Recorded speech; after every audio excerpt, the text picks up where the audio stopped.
Chapter 7. So chapter 7, we're doing exponents and polynomials. This is important. This is something that's going to carry on for several chapters.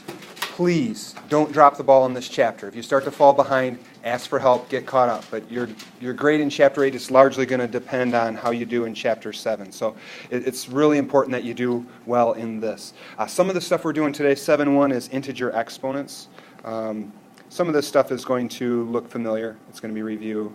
I think some of it's going to be new, and it will go well. That's the plan. But please, please, please, if you start getting stuck, ask questions. I think it's a fun chapter, but okay. Stuff that should be reviewed. So positive exponents. So Roman numeral 1, I'm going to say, is positive exponents. And these are just like the normal ones. We've been doing these some this year, but essentially I'm not going to say a whole lot about it other than maybe do a couple examples and say if you have 5 to the third, 5 to the third is really just saying 5 times 5 times 5. Or if you were to have like a 7 squared, that's just saying 7 times 7. And you could go through and actually punch these into your calculator. You could say 7 times 7 is 49. Probably use your little x squared button. We all good on that? Or if you have a 5 to the third, you do like the little 5, and then there should be an exponent key. It'll either look like a little upward caret like this, or maybe like y to the x, I think the other ones look like on kind of the older calculators. But if you do like 5 and then whatever one of these keys you have, then a 3, it should tell you 5 to the third is 125. Does that look okay? The way we kind of write it as like a mathematical rule would be this. I'm going to write it down at least so you've seen it. But they'll say like b to the n. They use n because n stands for natural numbers, and natural numbers were numbers like? 1, 2, 3. Perfect. 1, 2, 3, 4. So no decimals, starting at 1, counting up. But if you have a b to the n, that means b times b times b times dot, dot, dot, dot, and then I'm going to put a little b at the end. But you have how many b's in there that you're multiplying by each other? If it's b to the n, you have to have n, whatever n is. So you have n b's. I don't know how to write that, but you have n b's in a row. So if it's b to the fifth, you'd have 5 b's. B times b times b times b times b. If it's b to the third, b times b times b. The base of the exponent is going to be the b, and I think that's why they picked the letter b. But the base is going to be whatever is to the power. And what we're going to get to a little bit later in the lesson, I probably wouldn't write it now, I'm just kind of deviating from my notes, but if we have like a 5 times 4 squared, what gets multiplied by itself? 5 times 4? Does that get multiplied by itself twice, or just the 4? Yep. That the base is just going to be the number that's in front of the exponent. Unless it was a 54 squared, then it'd be 54 times 54. But I digress a little bit. We okay on those there? So this next part might be new. I think you've seen it. I think it'll look familiar. I'm going to say 0 as an exponent. So 0 as an exponent. In other words, what happens when you have a number to the 0 power? And you could take your calculator and check this if you wanted to, but if you had like, say, a 5 to the 0, if you punch that into your calculator, it's going to give you the number 1, actually. If you were to have like a 7 to the 0, that's going to give you a 1. If you have a 0 to the 0, that actually gives you undefined. It gives you like an error. So here's the rule, and then I'll kind of show you a little bit what's going on. That kind of the rule is this. If they do b to the 0, that equals 1 as long as b does not equal 0. And you're probably going to get on your test no calculator section of your test, and I'm going to give you like a 5 to the 0 or something like that. You just need to kind of remember that. That's going to be something that kind of comes up. I believe I've seen that before on like an ACT test, or at least maybe on like RTI tests or something, but it comes up somewhere sometimes. To explain why it's a 1, we need to do a little bit of math that you guys haven't done yet, I don't think. That comes later on in the chapter. So I wouldn't write this down. You might look at it later and just be like, what? But here's why. If I were to say have like 5 squared over 5 squared, do you agree? And again, you don't have to write any of this. I'm just going to try to quick rattle through why that is. But we have 5 times 5 over 5 times 5. Agreed? Now, when we have fractions like that, you agree we can cancel things in the numerator with things in the denominator?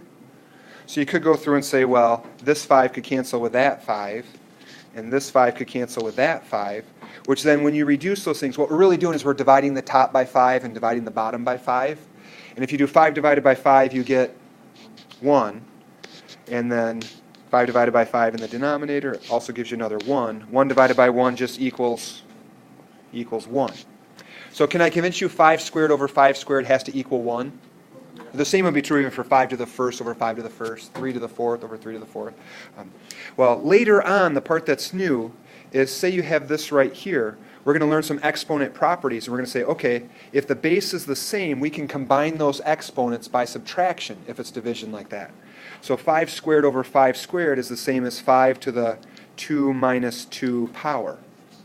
2 minus 2 equals 0. So 5 to the 0 then has to equal 1. Does that make sense? Now, so why the exception? Well, the exception would be, can you do 0 divided by 0? No, because you can't divide anything by 0. So that's why up above we have this, b can't be 0. It could be any other number. You could do 4 divided by 4. 16 divided by 16 is 4 squared over 4 squared. But you can't divide by 0, so 0 doesn't work. We okay on Roman numeral 2? I thought maybe seeing why, even though it's a little bit of new math, might help it make more sense. Gentlemen, hang with me. Roman numeral 3, negative exponents. This is for sure new. These, I think, are kind of fun. You just have to get past the weirdness. Negative exponents. And here's my little asterisk. I'm going to try to explain it in one sentence. A negative exponent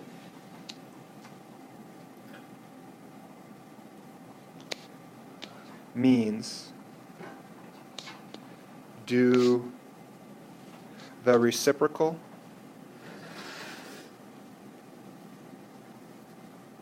so negative exponent means do the reciprocal of the base. And I'm trying to put emphasis on that word reciprocal and on the base. So a negative exponent means do the reciprocal of the base. We'll do some examples that'll help make it make more sense. But a reciprocal of a fraction, you just take the fraction and flip it. We want to do that same thing with the base of the exponent.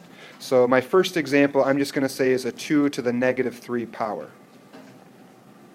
Do you agree the base of that negative 3 exponent is the 2? So we have to take and do the reciprocal of this 2. And what I mean by that is it turns into 1 over 2 to the third. So when we do that, take that 2 to the negative 3 and move that 2 down into the denominator. It's kind of like switching where it is in the fraction, reuses up the negative sign. So we still have a 2 to the third, but the negative is gone. And that 2 to the third degree, that's 2 times 2 times 2, which would equal 8. Nice. People got it so fast. So 1/8. And if you would take your calculator and do a 2 to the negative 3 on your calculator, you get 0.125, which is 1/8. And you could probably change it back to a fraction, depending on your calculator. A similar one, you could skip it if you want. Similar one is a 6 to the negative 2.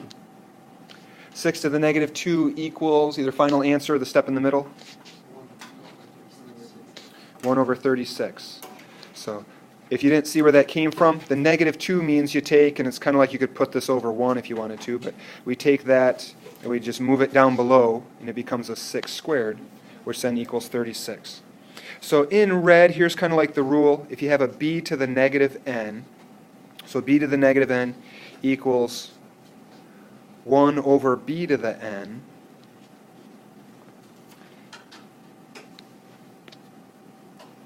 Maybe we'll say as long as b does not equal 0.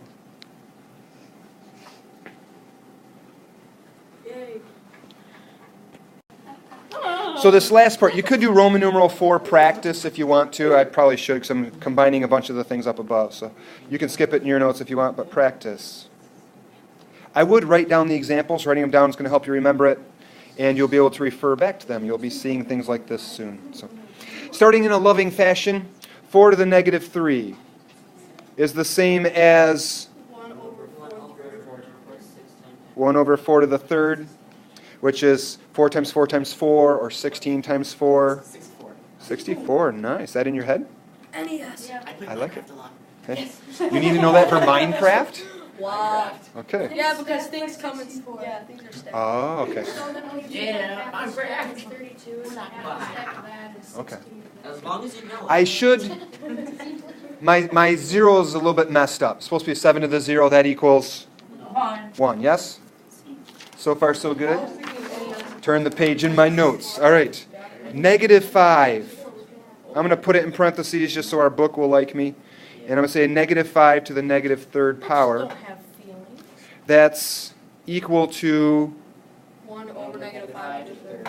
1 over -5 to the +3 power now. So when we move it, it still stays a -5. We only change the sign on the exponent, not on the base.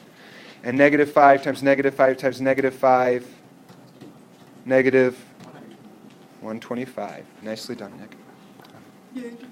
Questions so far? Yes. If I were to have a 3 times 2 to the -3. 3 times 2 to the -3. Going on. What's the base of the exponent? 2. Just the 2, right? Yep. So the exponent only affects the 2. Does the 3 go anywhere? So the 3 has to stay in the numerator because it's not to a negative power. This is kind of like a 3 to the 1st. We have a 2 to the -3. That's going to make the 2 go to the other part of the fraction. So we have a 2 to the 3rd. So our final answer then is going to be 3 over 8, which is 2 to the 3rd. So you look at what's the base of the exponent, and only that part moves. And the reason you need to be able to do it without a calculator is you're going to start seeing things like this here. X times y to the -3. Or even just an xy to the -3 without the little multiplication. Does the -3 apply to the x? No. Nope. Does it apply to the y? Yes. So the x has to stay in the numerator. We're focused. We're focused. X stays in the numerator. Y to the 3rd goes down below. Yes? I want to do the last couple quick just to finish the video, even though my class just left. And something like this, if I have 1 over 5 to the -2. A lot of times people look at the negative exponents as though it's saying it has to go in the denominator of the fraction. But technically it means it needs to do the reciprocal of whatever the base is. So for this here, really you could look at it as though it just changes where that base is in the fraction. So if I have this 5 to the -2, we have to take and put that up here on the top, which the 1 technically stays there because that's not to a negative power. So I end up with a 1 times 5 squared, all in the numerator. Nothing's left in the denominator, so we could look at it as though the fraction there is gone, or that it's just over 1. And then final answer ends up being 1 times 25, or just 25. I want to show why that works. You don't have to copy this down, but essentially why that works, maybe it'll help it make a little bit more sense. But if I have a 5 to the -2 in the denominator there, so you could look at it as though, take this denominator part, that's over 1, and now that 5 to the -2 has to be moved down below, which would give me a 1 over 5 squared in the denominator. Well, now, if I take and I'm dividing fractions, and maybe you even want to look at that top fraction of 1 as being 1 over 1, but when you're doing a fraction divided by a fraction, you take the numerator and just write it like that. Then you can change it to multiplication instead of division if you do the reciprocal of the denominator. So my 1 over 5 squared flips and becomes 5 squared over 1.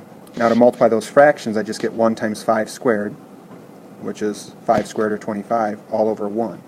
So you see how doing the reciprocal right here in the denominator, going between those 2 points, essentially is the exact same as just taking it from the denominator and moving it up to the numerator, getting a 5 squared in the numerator. I want to go through and do an example where we have some variables, 2 more examples. And my next example I'm going to say is x squared over a y to the -3rd. And when I have that, I just look at each exponent, each base, and say, well, does it stay or does it go? We have the x squareds, that's to a positive exponent, so that just stays where it is. So I have an x squared up in the numerator. Y to the -3, well, it's y to a negative power. We have to change where that is in the fraction. So the y to the 3rd appears up in the top.